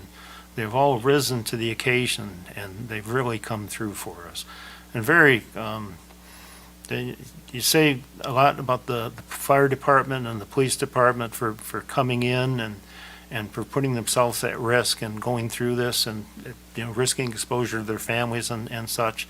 But they did a fabulous job for us. But not only them, it's the employees in the DPS, the employees at in City Hall, all through, whether the things that had to be done over at Parks and Recs, and the different programs that had to be changed, and go over to the ice rink, and then you're trying to fill the ice and the ice is gone. So everybody has had to face their own unique challenges this year. And I'm just thankful that we have the employees that we have, because they've done a fantastic job for us. And I just want to take this opportunity to wish all of them a Merry Christmas and a Happy New Year. And on behalf of all of the council, wish all the residents out there and anyone viewing this a very Merry Christmas and a Happy New Year, and may God bless. And with that, I'll entertain a Very- motion to adjourn. Nicely said. So move. Second. Support. All right. Clerk, call the roll. Councilperson Salcido, Yes. Tobin, Yes. Reading, Yes. Dupre, Yes. Higgins, Yes. Ross, Yes. and Mayor Carnes. Yes. Okay. And thank you. Mr. And Merry Wally, Christmas, well, everybody. good night.